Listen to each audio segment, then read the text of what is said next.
turning lead into gold. Coming up with Kylie's Pick of the Week.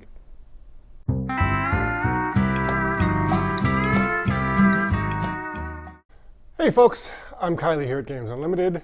Trick-taking games, as you may know from a video I did a couple weeks ago about For Northwood, trick-taking games are having a moment. They're having a great moment, which is fantastic because I love trick-taking games.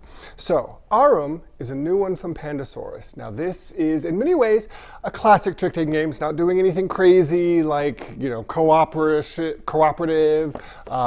It's not bending any of the rules in crazy ways. It's a team game at its best. There's a 3-player mode, but really you want 2 teams of 4, and you're bidding on how many tricks you're going to take, trying to get the most points.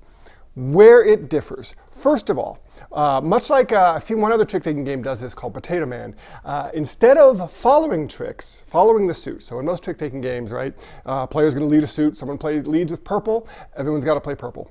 This one has 5 suits, but you have to play a different suit than what anyone else has played. So if someone leads purple, next player plays red, then it's to you. You can't play purple or red. You have to play one of the other 3 suits, assuming you have them.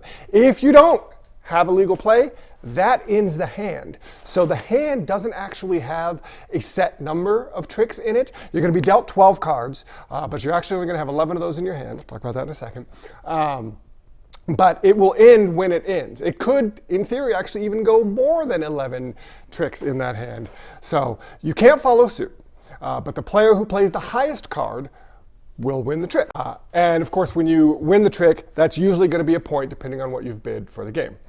Now, there is a trump suit, but the difference about this trump is that those cards are not in your hand. These are the golden cards. They're not in your hand. They're face up on the table. Everybody knows exactly how many you have.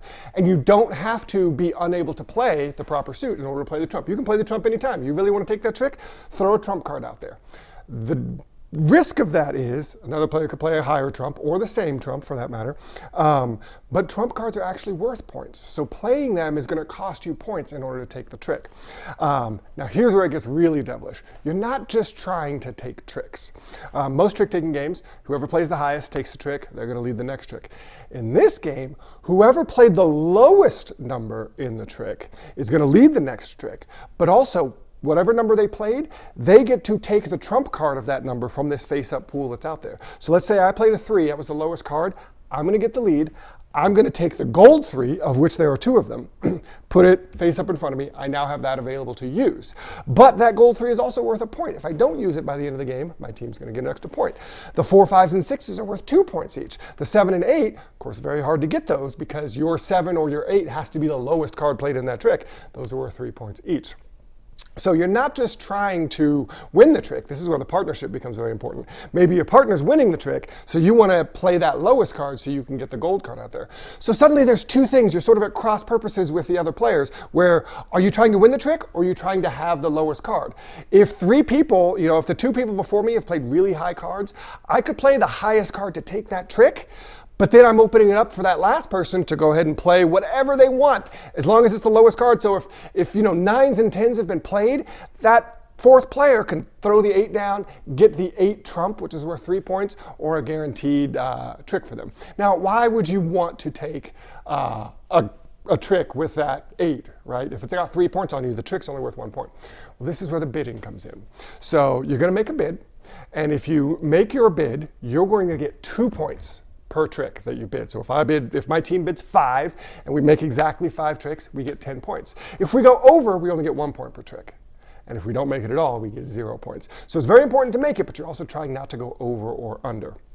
And the bidding is interesting because I mentioned you dealt 12 cards. You're going to choose a card from your hand and place that face up in front of you as your team's bid. So of those 12 cards, one of them is going to go away, so I'm only going to have 11 cards that I can bid with, or that I'm going to play with. Now, of course, I might bid a different number than my partner. The team's bid is whichever partner bid the higher number. So again, there's some interesting communication there. If I'm bidding first, I'm going to put a 3 down there saying, my hand's not very strong, but my partner can use that information in order to place a strong bid. And one of the even more insidious parts of the game, you can change your bid. So before the start of any trick, you can discard one of your trump cards, put it back out in the suits. Obviously, that might be costing you some points, and then swap either you or your partner's bid card with a card in your hand. So not only are you changing your bid, you're getting access to a card you didn't have. There's just all sorts of levels in there. This is one of those games that is going to bend your mind a little bit the first couple of times you play it, but then gets really interesting because of the way the partnership interacts and the things you have to think about. That is Aurum. It's the new trick-taking game. I definitely recommend trying it, especially if you've got 4. I haven't tried it at 3 yet. 3, it's not a partnership. It's a free-for-all. You remove one of the suits. But if you like partnership trick-taking games, check out Aurum.